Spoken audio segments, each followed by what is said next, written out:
What's up, NAIA Report Nation? It's your boy Manny here. Welcome to another edition of the Report, the NAIA Women's Basketball Podcast, episode 37, our first post-Christmas break episode. First things first, I hope everybody had a great Christmas, has had a great holiday break. You know, obviously, we're getting right back into it, getting right back into the swing of things, but above all else, these couple days, depending on, how long your break was for whatever team you're playing for or rooting for, I do hope that you guys took this time, spend time with friends, spend time with family, loved ones, and just, enjoy it. I've always liked the Christmas break in the middle of the basketball season just because it does, along with reset, mentally and physically, it just gives you time to kind of look back on where you've been, throughout the season.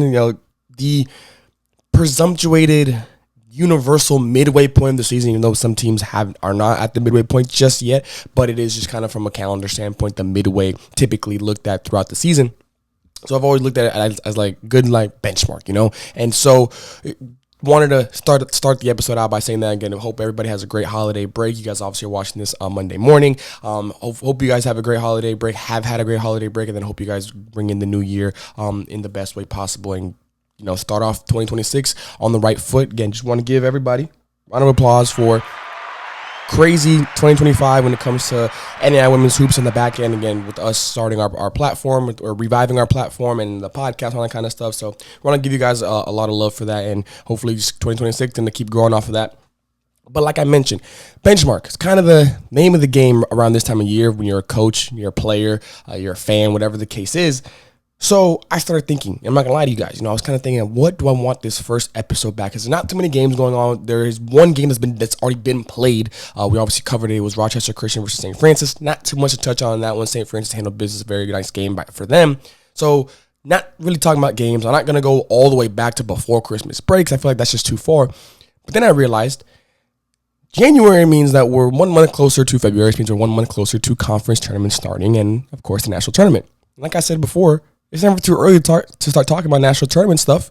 So we've already put out our bracket, and I will be touching on our bracket most likely next episode. I don't really want to do it right now. I want to give a little bit more time. I'm trying to get some people, again, get some things in order, have some more experts on to talk about it as well. But I did want to talk about something with regards to our bracket.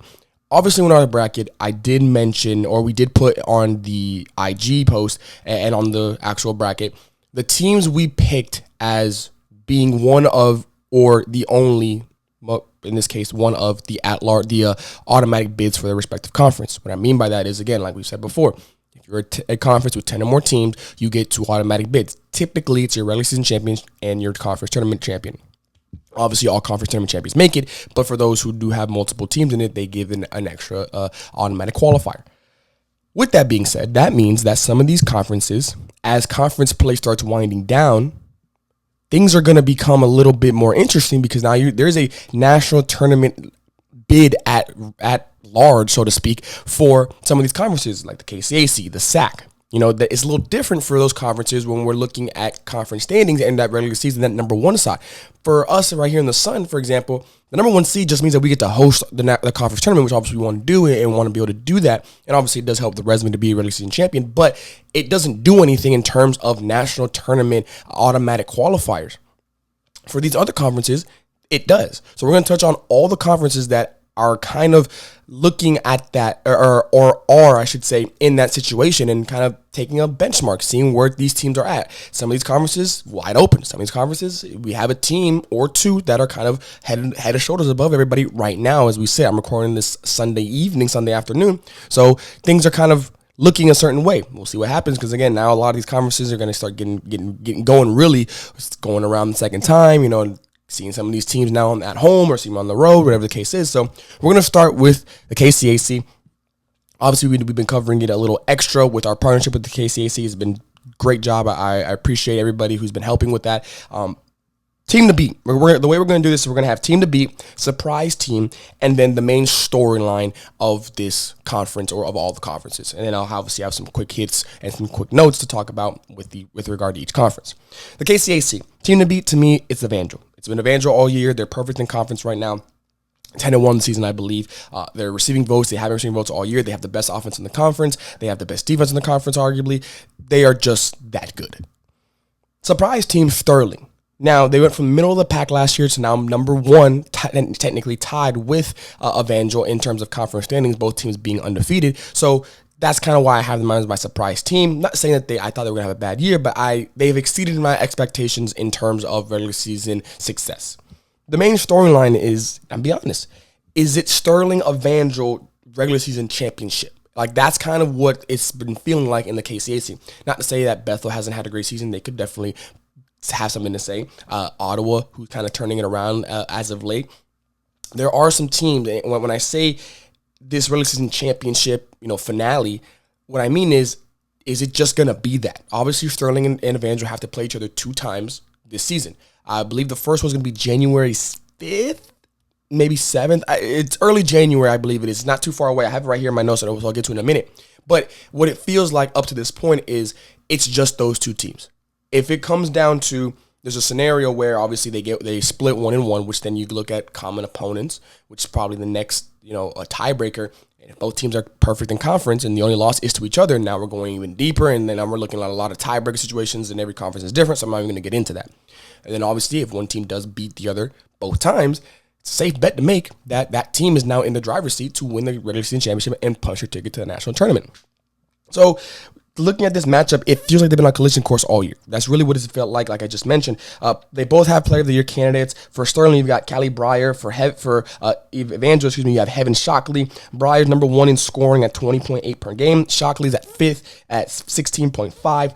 Evangel's been the best offense all season, like I said. The numbers back it up. 95.6 points per game. They're one of, I believe, 7 last time I checked. Might even be lower now. Teams who are averaging over 90 points a game.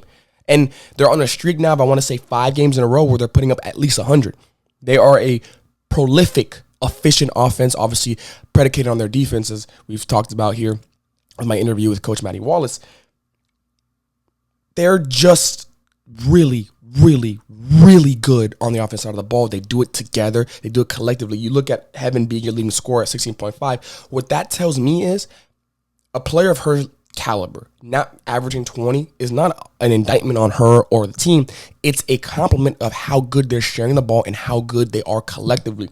They are also number 1 in conference in terms of assists, 21.2 assists per game. So they're moving the ball. They're not letting it stick. They're averaging over 20 assists because everybody's involved and everybody's just being able to, the sum of the parts is more than the individual players right now, and it's been such an impressive showing when you have high-level players who, again, can probably average 20 a night if they really wanted to.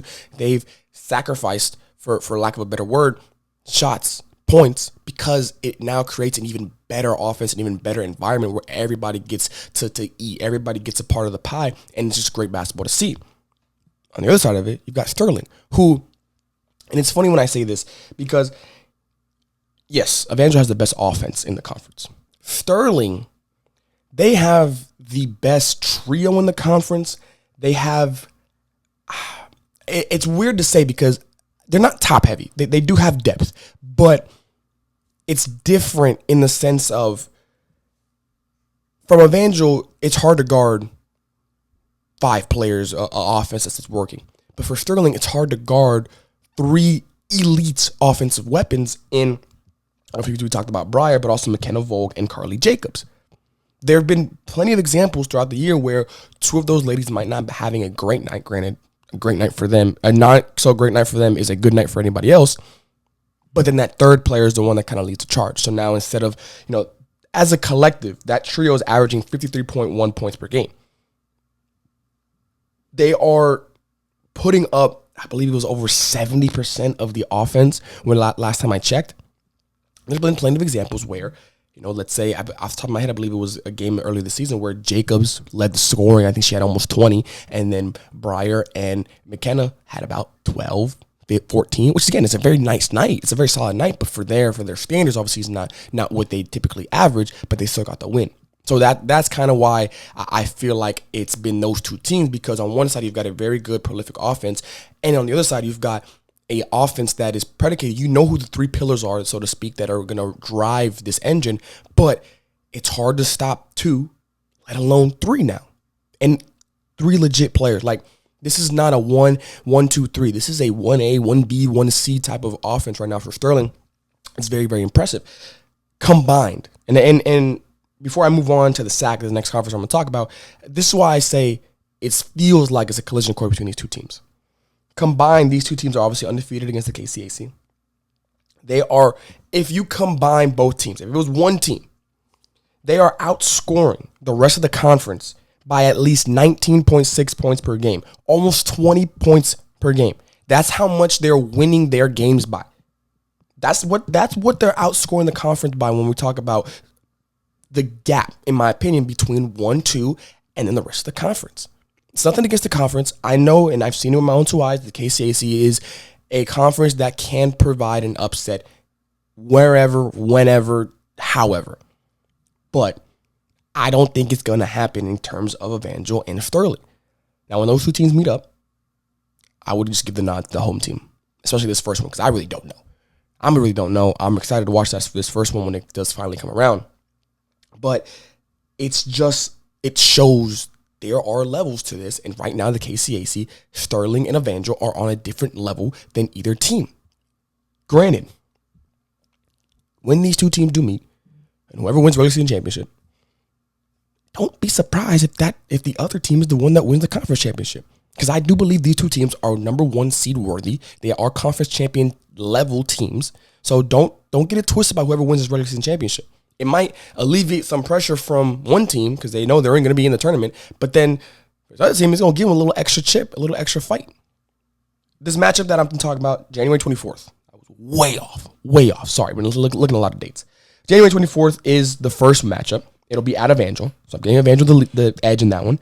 And then we've been blessed by the KCAC gods.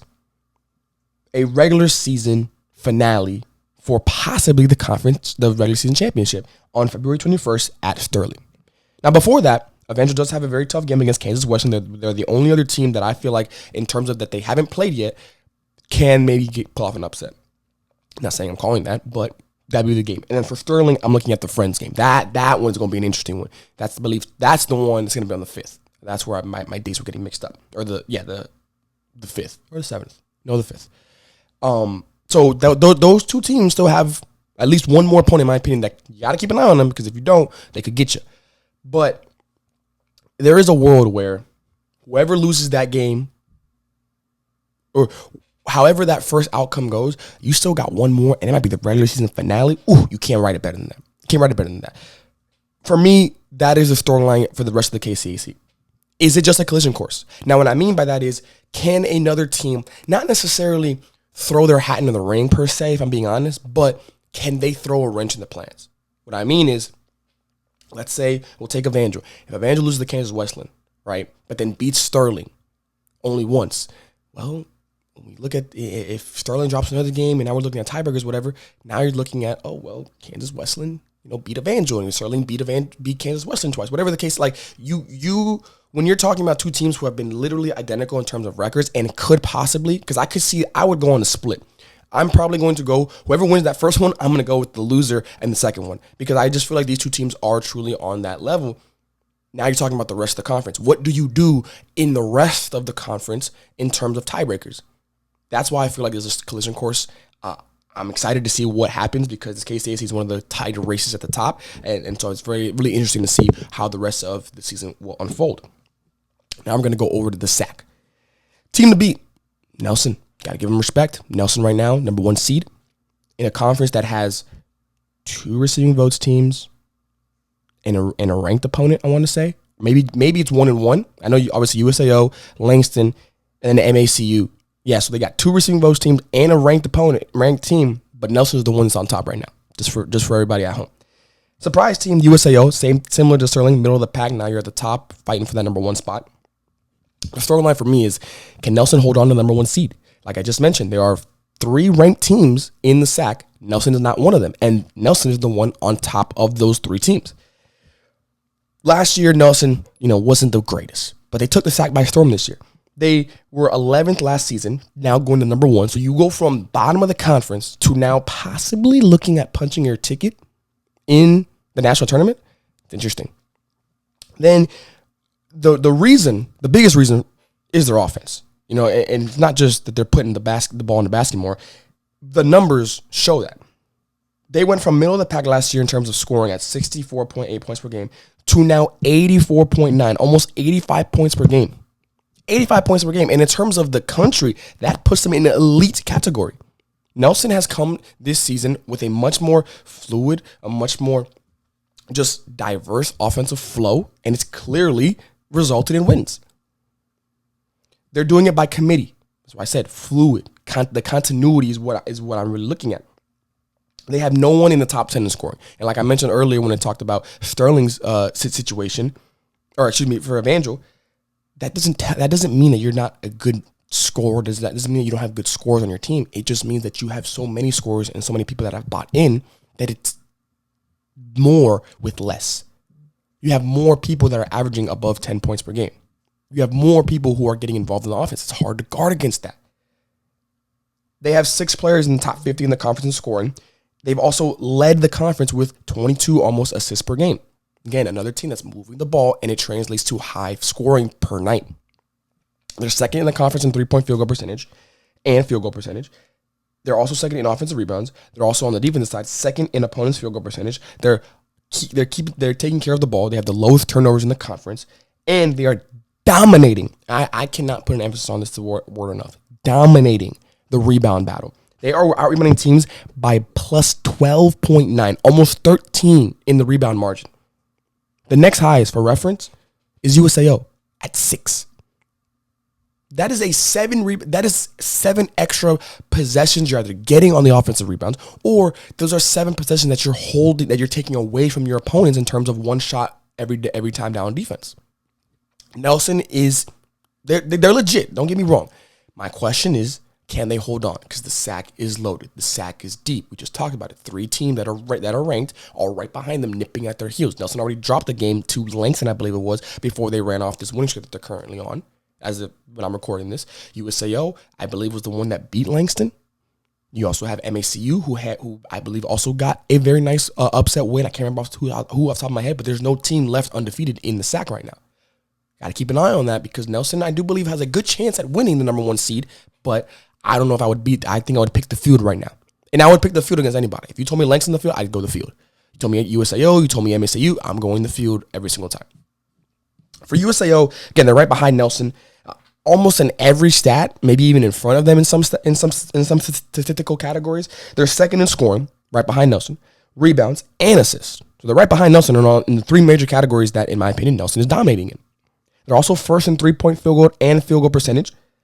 And they're also number 1 in opponent's three-point percentage and field goal percentage. So they're the number 1 defense in terms of forcing their opponents into rougher nights, into tougher shots, and making them have to pay for that. So when you look at it, when it comes for USAO, it's interesting.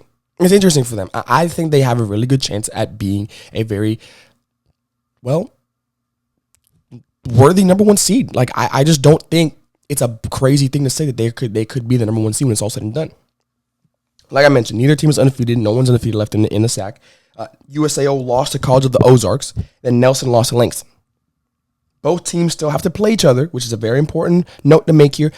I want to say, on top of my head, almost every team that I am going to mention in this segment, none of them have played each other yet, which is crazy to think about. None of them have played each other yet. That's what adds to the effect of it, because we're still waiting on that matchup. We're still waiting on which team is going to get the edge, at least for the first part of the conference so far. This conference is very wide open.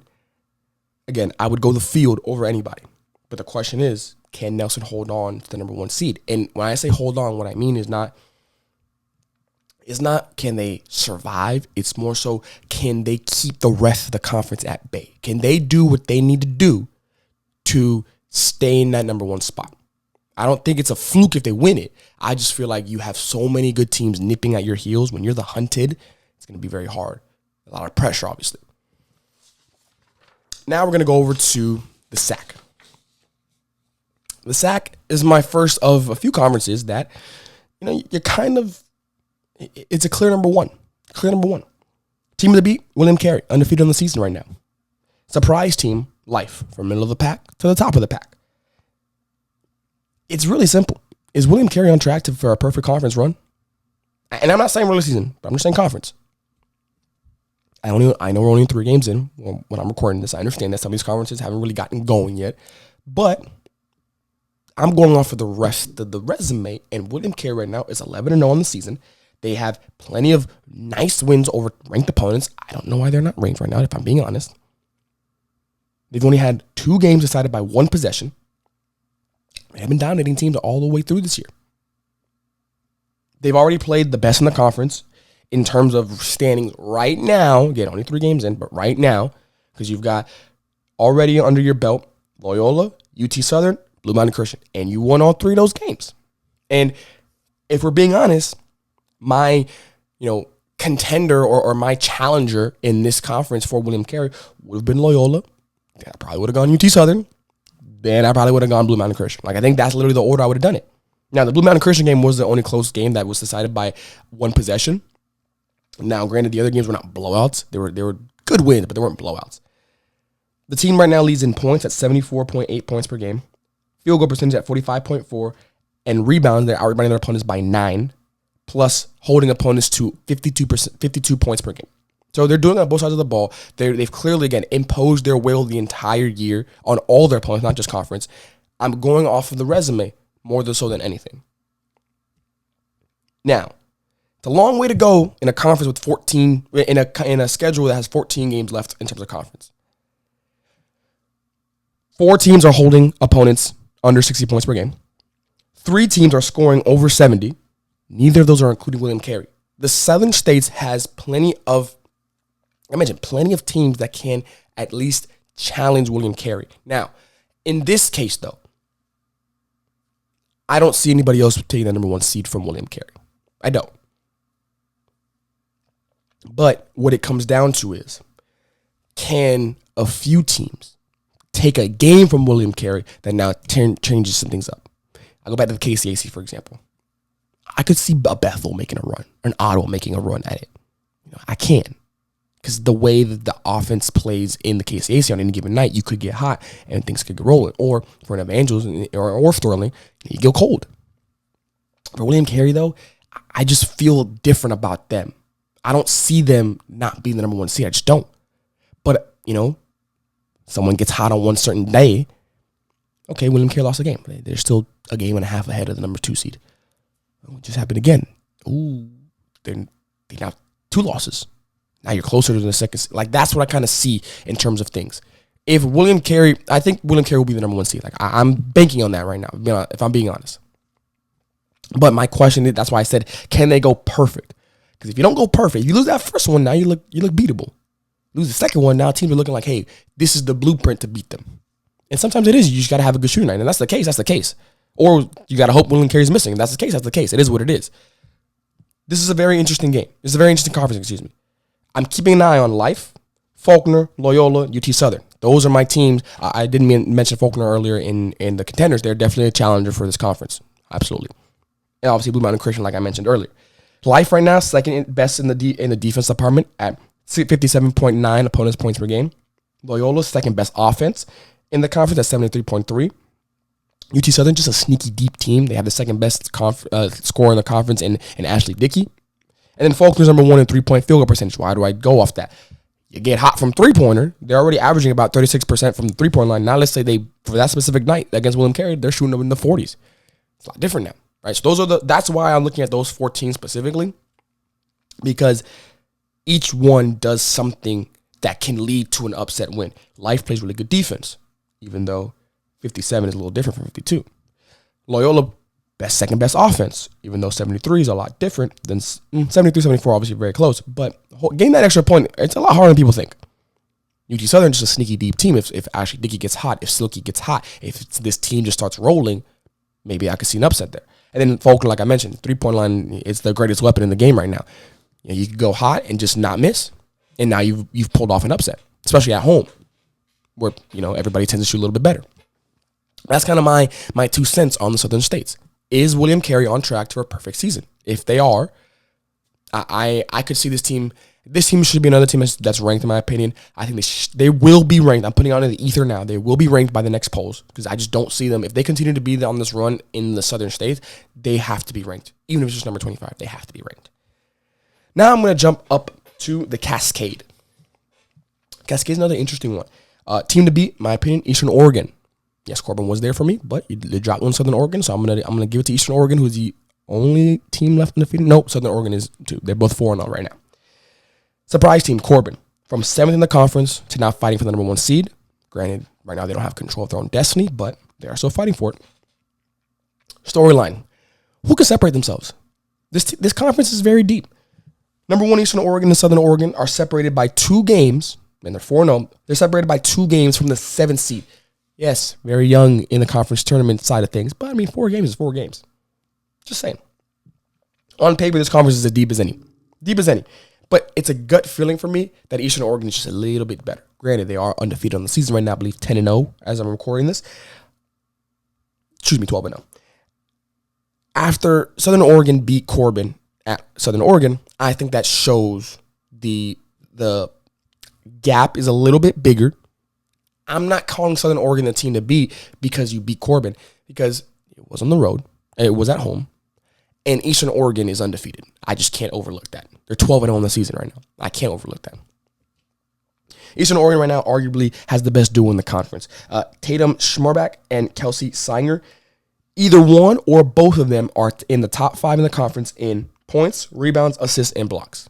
They have literally put their fingerprints all around this team, offensively and defensively. Again, probably the best duo in the conference right now as we're talking. When it comes to what might determine the number 1 seed in the Cascade, I'm looking at a specific stretch, 2 specific stretches, I should say. January 9th through the 16th, so right around the corner, and February 14th to the 21st. On January 9th through the 16th and February 14th through the 21st, you have Corbin, Southern Oregon, and Oregon Tech. That is the Eastern Oregon run in that window. The first time around, so January 9th through the 16th, 2 out of the 3 will be at home, will be on the road. And then second time around, 1 out of the 3 will be on the road. I think if Eastern Oregon goes 2-1 in both of those openings, I'd give them a 60% chance of being the number 1 seed. You go 3-0, 6-0 in those 6 games. Yeah, you're the number 1 seed. But if you drop 2, I still think you get the edge. Now, who you lose to will be very important. You can't lose to Corbin, and you can't lose to Southern Oregon. Because those are the 2 teams out of these 3 that we're talking about, right? Or out of these 4, I guess, that we're talking about right now, that will be in the hunt, presumably, at those 2 times. Oregon Tech, you don't want to lose that game either, because Oregon Tech is another dark horse contender for the number 1 seed right now. In my opinion, I don't think they can get it. Maybe their ceiling is number 3, depending on what Southern Oregon and Corbin do. But I just think number 1 is a little too far for them, in my opinion. So when you look at that stretch, I could see them dropping 1, 2, maybe 2 in those 6 games. You just can't lose to Corbin and Southern Oregon either of those times, because now you're giving them that tiebreaker situation. And the last thing you want is to give the 2 teams that are behind you life. You don't have to necessarily, it's crazy to say, but if you're going to lose, you got to lose to the team that probably won't be in the hunt. Because let's say Corbin and Southern Oregon also lose 2 games and throughout the season. Corbin's already lost 1. Let's say Eastern Oregon beats Southern Oregon both times, and Corbin loses to Southern Oregon again. Now all 3 teams are tied with 2 losses, assuming Eastern Oregon loses to Oregon Tech both of those times. But Southern Oregon beat Corbin, so Corbin's knocked out, and Eastern Oregon beat Southern Oregon. So now Southern Oregon's knocked out, and just like that, Eastern Oregon is the number 1 seed. That's why I give them the 60% chance, maybe even 65 now that I've kind of worked myself through all that math. Now, if you ask me what are the odds that they go 6-0, I'd say pretty good. I'd say 65, 60, I'm not going to say 70%. 65 to 70 right there in that window. I am going to keep an eye, like I mentioned, Corbin and Southern Oregon, but this conference has depth potential. On paper, you've got Oregon Tech, College of Idaho. You also have Lewis and Clark State on paper.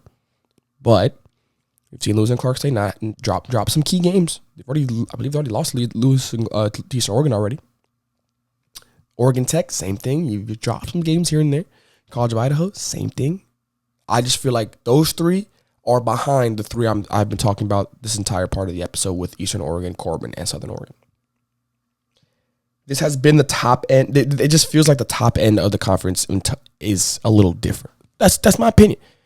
Again, recording this technically still in the old year. You know what I'm saying?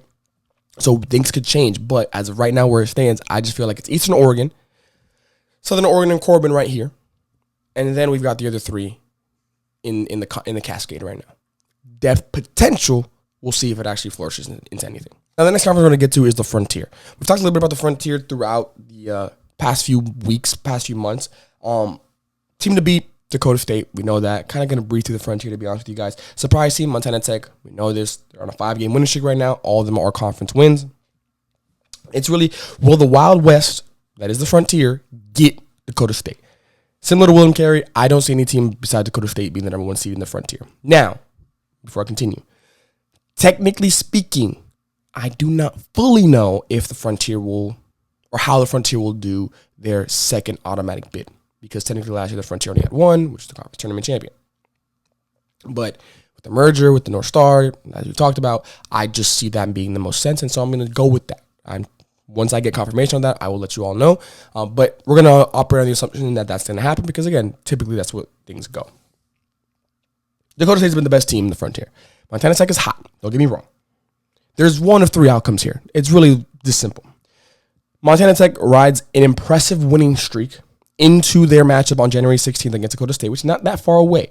Now, the key word here is winning streak. Those are the key words. If they're on a winning streak, I don't think Montana Tech can I just don't. Dakota State is just on a different level. But if they're on a winning streak, momentum's on their side. Hey, I'm here for it.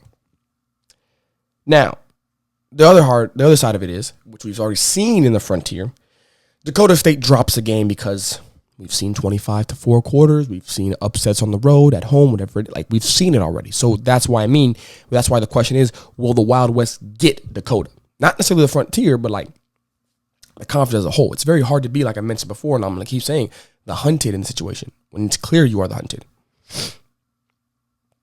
The last side, which I kind of lean to, Dakota State just handles business all the way through, and they're the number one seed. I don't got to go through the numbers. We all know who Dakota State is. We all know how good Dakota State is. It really comes down to, can they withstand getting everyone's best punch every single night? I think they can. They're one of the top 5 teams in the country, as far as I'm concerned. They're going to be the number one seed favorites until I see that first L in their column for their record. It's just really what it comes down to. The Frontier is the Dakota State's to lose. Now we're going to go over to the AAC. A little different. Team to beat, Milligan. Why? They're number one seed. They were there last year. Got to give them respect. Surprise team, Bryan. Bryan, middle of the pack the past few years, I wouldn't say, even out of the playoffs, I believe, in some of those years. Now you're not fighting for the number one seed. You're undefeated. Are we looking at co-regular season champions again? That's obviously what happened last year between Milligan and Johnson. Now you've got Milligan and Bryan. Milligan's been here before. You're looking to pick up right where they left off. They were the number one team in the offense last year. They're the number one team again this year at 78.3. It's down a little bit. They were 84 by the end of the year last year. We'll see if they can get back up to that notch. Samaj Clark has been the leader on that side of the ball with 16.9 a night. Second in the conference in scoring. Milligan's also been the only team to hand Pikeville, who right now is technically tied for second, even though they're like fourth in the standings. They're tied for second with Reinhardt. Their only loss of the season on the road too. So there's a resume there for Milligan to be like, hey, we have the star player. We've got already a nice win over a team that's also in the mix for a top seed. Very impressive. On the Bryan side of things, again, from middle of the pack to top of the pack, they have improved across the board. Everything that they're doing this year is up from what it was last year. They're doing it by committee. Their leading score right now is at 11.8 points per game. When that happens, you're seeing a pattern, it typically means your team is really good at just sharing the ball and getting everybody involved. Their key win this season is against third place Reinhardt. So you've got the two number one teams, Milligan and Bryan, already have beaten the 2 second seed teams in Reinhardt and Pikeville. Each already getting one. Now, granted, the Bryan has to play Pikeville and Milligan has to play Reinhardt, but it kind of shows you where this conference is heading right now. We get to see those two teams collide, Bryan and Milligan, early January on the 10th. So it's right around the corner as well. Before that, Bryan does have Freed-Hardeman and Truett McConnell, home and road. And then Milligan will have Brenau and Union. I'm going to go with, in that game, in the Bryan-Milligan game, I'm going Bryan. Why? You will be battle-tested before that game. On the good and on both sides of the spectrum. You've got the number 16 last time I checked, last time the polls came out, in Freed-Hardeman coming into town. You're going to get their best punch. Am I picking you in that game? No. Respectfully. But you come out of Christmas break getting to go at one of the top teams in the country. What better way to do it? Even though you might not be a favorite and it might not go the way you want it to, that's still, to me, better than what Bryan's got right, what Milligan's got right now. Because Milligan, you got Brenau and Union. Teams you're going to beat. You should beat by almost 20, if I'm being honest. Instead, Bryan's got Freed-Hardeman first. Then you've got a favorable matchup against Truett McConnell, which should be a 20-point win as well, to then head into Milligan. I think Bryan will just be more tested for that game than Milligan will. Just my opinion. Keep an eye on Reinhardt and Pikeville. Again, both teams only have one loss in the season. Obviously, they still got to play each other, plus play the other number one seed that they haven't played yet. I don't think the AAC is a lock. Not like a Frontier, for example, like I just talked about. But I do think Bryan and Milligan have a head above everybody else right now. Maybe a little bit more than a head. Maybe like head and like top of the body. I think that's where they are right now. Crossroads. Another conference I can kind of hit pretty quickly. Team to beat, Marion. Simple. Surprise team, the Trojans. From last in the conference, this deserves a round of applause. From last in the conference to fighting for the number one seed. Again, I know we're only 4 games in. That don't matter. This is the Crossroads we're talking about, people. The Crossroads is the Frontier of the East. It's Marion. They are Dakota State. One of the top 5 teams in the country as well. Been perfect all year.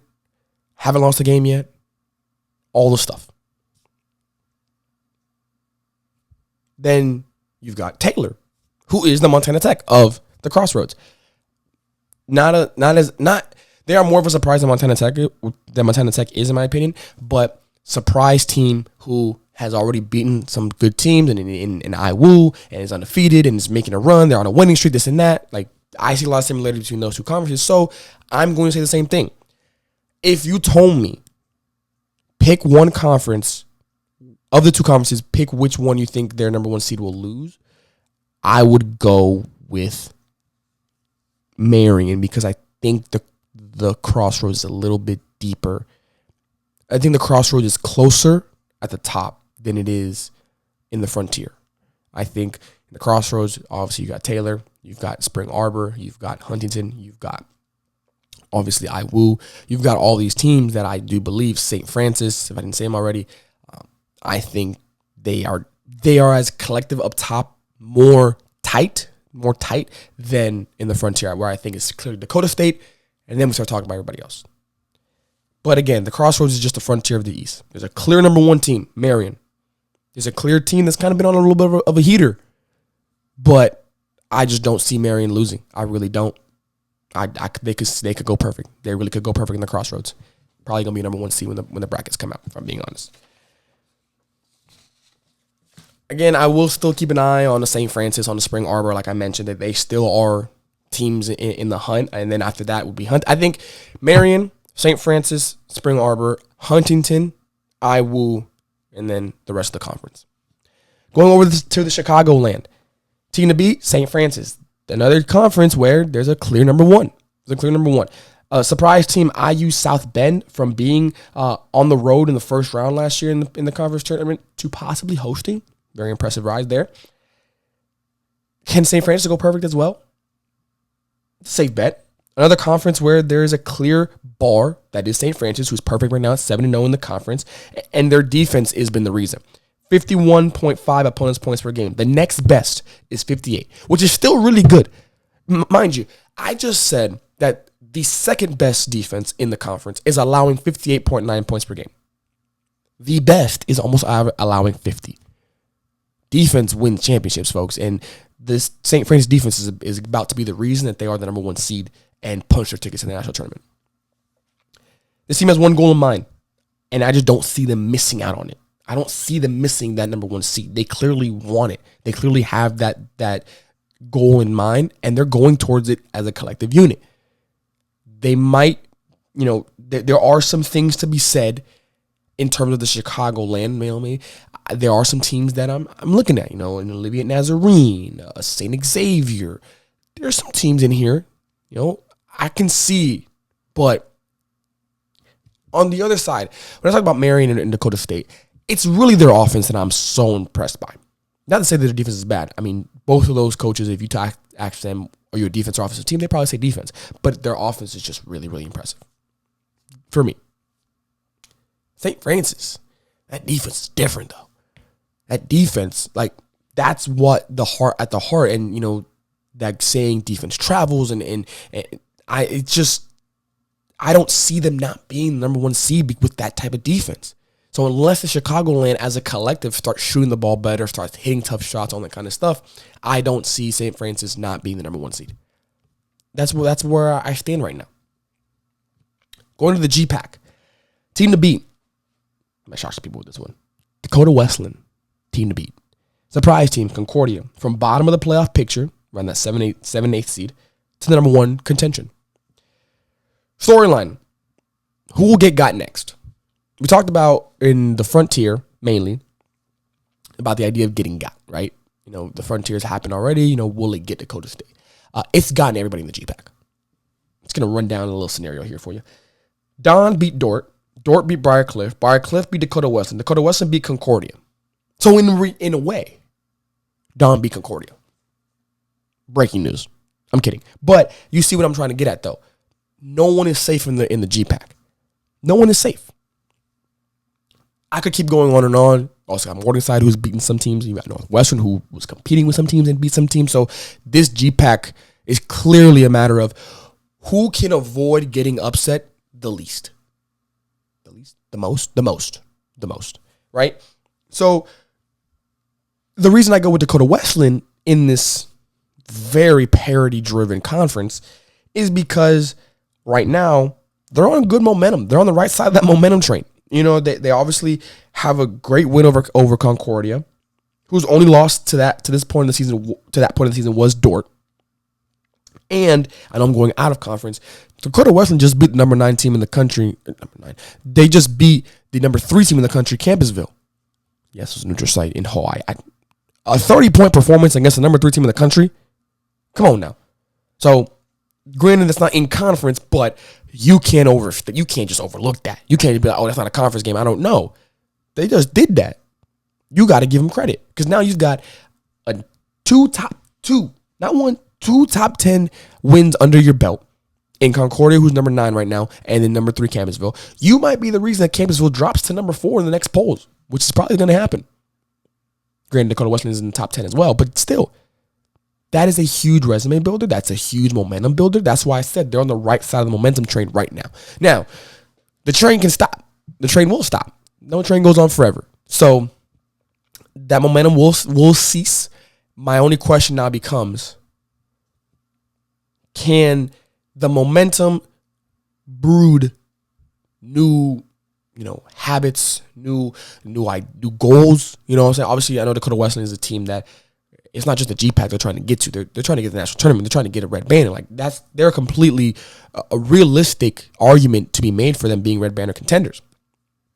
But if it was on a scale of 1 to 10, 10 being banners Final Four potential, and 1 being we just want to, we want to win a game,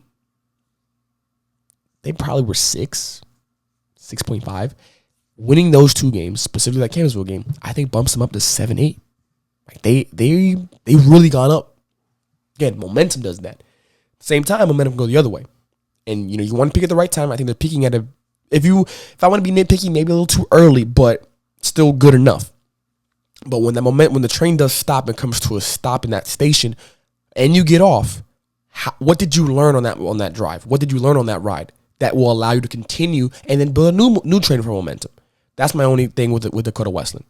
Again, the GPAC is a conference where parity is king. Who will get got next? It could be anybody. And it doesn't have to be a team that we've seen with Don and Dort. It doesn't have to be a team that, it's an upset, but I get it. A Briar Cliff over Dakota Wesleyan. I get that. Dakota Wesleyan over Concordia. Yes, it was an upset. It was a big upset, but I get that. No, it doesn't have to be like that. It can be a Morningside. It can be a Northwestern. Shoot, it could be a Waldorf. You never know. You never know who could get got on any given night. So keep an eye on the GPAC for the parity aspect of things, because they might be the most parity-driven conference in terms of size. All these conferences we're talking about right now, they might be the most parity-driven one. Going to the Red River. Team to beat, LSU Shreveport. Texarkana, from missing the tournament to now tied for number 2. Very impressive ride there for Texarkana. Is LSUS primed for a perfect run as well? That's my question right now for the storyline aspect. The Red River is an interesting one. Very interesting. The offense as a whole in the conference is not great right now. I'm going to be honest. There's only 2 teams averaging more than 70 a night. But the defense, now that's where things get interesting. 6 teams are averaging under 65 opponents' points per game. 6 teams. This tells me that the conference may come down to just as simple as who can score. It's a make or miss conference. Who can get more consecutive buckets, more easy buckets? That might be what it really comes down to. Forget just make or miss. I'll say is who can get the defense to equate to offense. Who can get stops, get out and run transition. Who can force bad shots, long rebounds lead to leak outs, lead to transition buckets. Who can let their defense fuel their offense? Because right now, looking at the numbers, looking at the game film, the half-court side of things is a little rough in the Red River. So how can these teams, specifically LSU Shreveport, find offense? LSU Shreveport is has 2 of the top 10 scorers, including number 1 in the conference, in Selma Marsique, who is averaging 18.5 points per game. Obviously, was our player of the game a couple weeks ago. Only by 1 point is LSU Shreveport ahead of the next team that I'm kind of looking at, North American, 73-72. So those 2 teams are the only 2 teams that are averaging over 70 a night. Whoever takes the Red River Conference Championship in the regular season will be a team who averages 70 a night. Now, when I say that, obviously LSU Shreveport North American are doing that. Let's say during a dark horse contender might be LSUA. Say LSUA does it. I promise you he's going to do it because they get their scoring up. I do not see a team not in the 70s getting this Red River Championship in the regular season. I just don't see it. I don't see it. The offense just has not proven enough right now in terms of the entire conference right now. The defense is the defense. And whoever has to play Red River teams in the future, whether in non-conference or in the tournament, whatever the case is, you better understand it's going to be a long night. It's going to be a long night on that side of the ball. LSU Shreveport, in my opinion, checks both boxes, offensively and defensively. Now, the defense is closer. The offense is the separator, in my opinion. If they can stay above 73, it's theirs to lose. Perfect run, I don't know about perfect, but they don't need to be perfect. I think they can get away with two losses in the regular season, if I'm being honest. Going down the list here, we've got our last 3 teams, and I'm going to talk about the 2 conferences that I didn't mention because of rules, and I'll get to them in a minute. HBCU, team to beat, Oakwood. Surprise team, Paul Quinn, first time in the conference. Now you're 4-0 right now, looking the number 1 on the west side.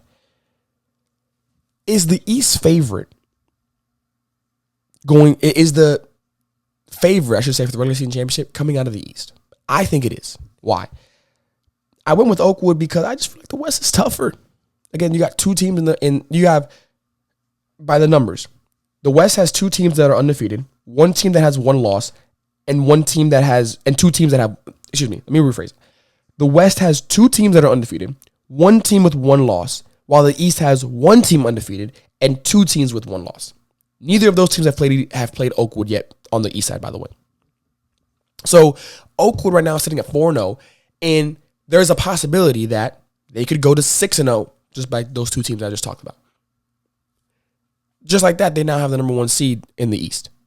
Granted, on the HBCU side, if I remember correctly, even though it's divisions, when it comes to regular season championship, they all come together. Last year, it was Stillman who was the champion. They were from the East, by the way.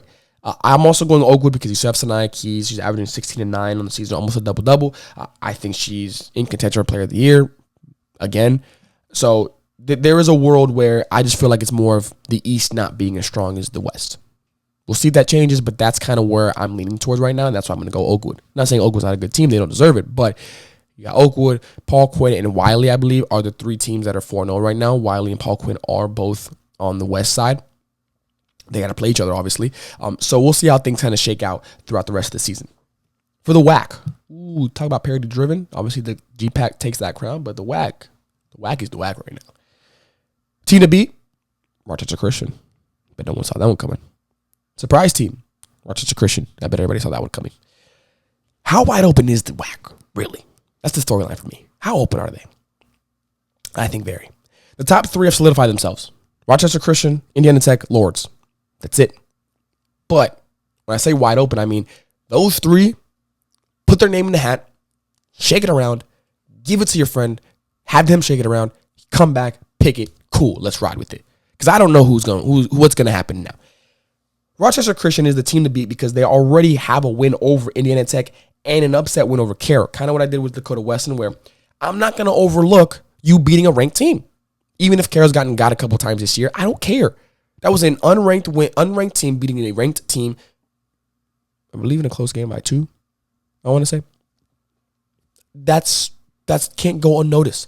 And it's not Carroll, while they're lower in the rankings, is still a ranked team. Lords has a loss against Cleary, which if they wouldn't lose that game, I would have picked Rochester Christian. I would have picked Lords as the team to beat out of respect for what happened last year. Plus, you're undefeated.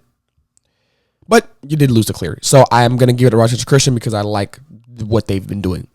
Lords has a loss against Cleary, which is one of the 2 reasons that I went away from Lords. Or the only reason I went away from Lords, I should say. Because even though they beat Rochester Christian, you lost to Cleary, and that game might come back to bite you once, if there's a 3-way tie for the number 1 seed. What it also means is that first Indiana Tech game that Lords has is going to be very interesting for seeding, because if Indiana Tech wins, they now bump Lords to officially to the number 2 seed with 2 losses. All 3 have 1 loss. And it now makes it a 2-horse race, barring anything else. Because obviously I do still believe they obviously got to play each other again. Rochester Christian got to play Indiana Tech. There's a lot of things that still have to happen. But after the January 7th game, it could be a 2-horse race. A 2-horse race with that 3rd horse being a little farther back now. That's why I say the top 3 are the top 3. I don't see anybody else joining that group right now. But in that group, I could see anybody winning right now.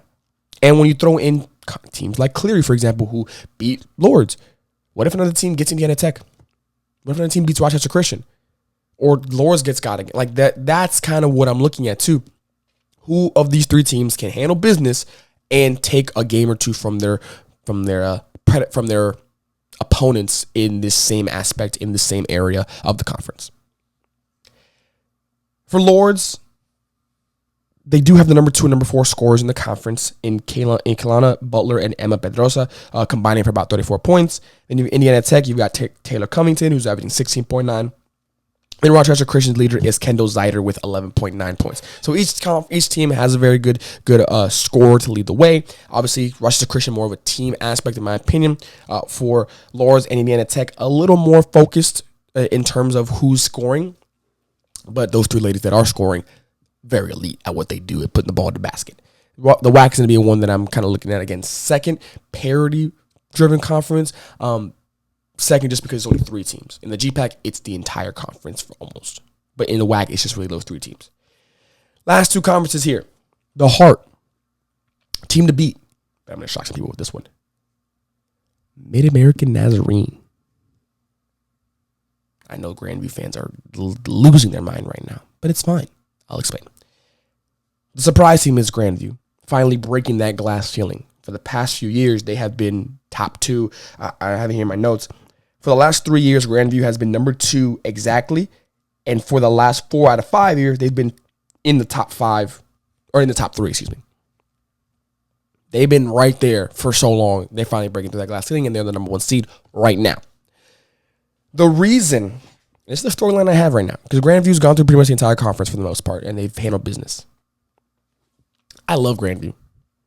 I don't want anybody at home to think like, oh, he's a hater, he doesn't like Grandview. No, I actually am rooting for Grandview. I think Grandview can do it. I want to see it happen. We love those stories of teams right there on the cusp, and then they just break through for a season, and they're finally there. I would have picked Grandview, especially because they already beat Mid-American Nazarene in overtime in a classic. But it was at home. It was at home. And I can't overlook that, because you're at home and it took extra basketball for you to win that game. Now, I did say it would be a close game if Grandview won. I understand my words. I understand what I said. But I said that because it was a home game. I think the home crowd advantage, the home field advantage is what gave you that extra energy, that boost, that sixth woman, so to speak. But you still got to do it on the road. That is my storyline for this conference. Can Grandview beat Mid-American Nazarene on the road? As far as I'm concerned, Grandview's in the driver's seat. They are driving a F1 car.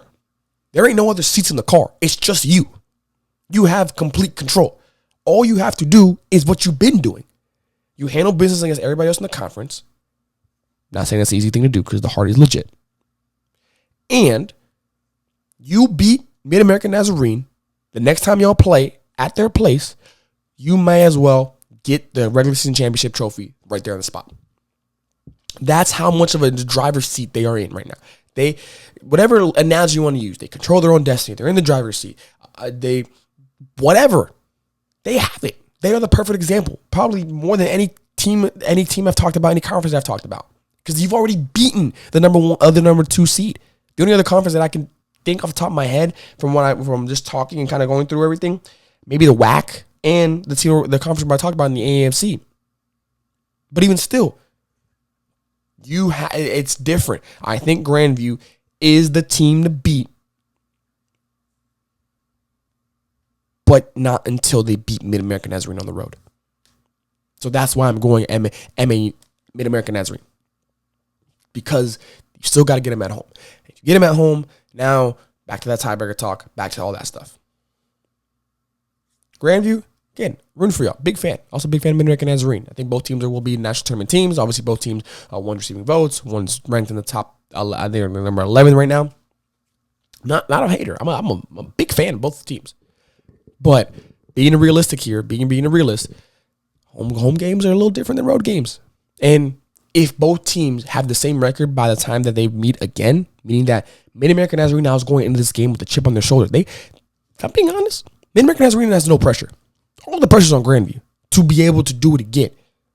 Mid-American Nazarene is playing with house money, literally. How does Grandview answer? That's all I'm looking at. Last conference we're going to talk about here, and then we'll head you guys on over to some great games during the week. The American Midwest. Team to beat, Columbia, obviously. Surprise team, UHSP. I know we're only 2 games in, but go from bottom of the conference to a 2-0 start. Very solid. Very kind of quick aspect here, another quick hit. Can Columbia handle the weight of being the target? They are the target. And like I just mentioned, they already played the other team, the top team from last year in William Baptist, and beat them. This was a 2-point game. So it's still a close game, but you already got that one under your belt. And love the UHSP. Love what Coach Cox is doing over there, and the turnaround he's slowly starting to create here. But I'm still going to go Columbia in a matchup when they play each other.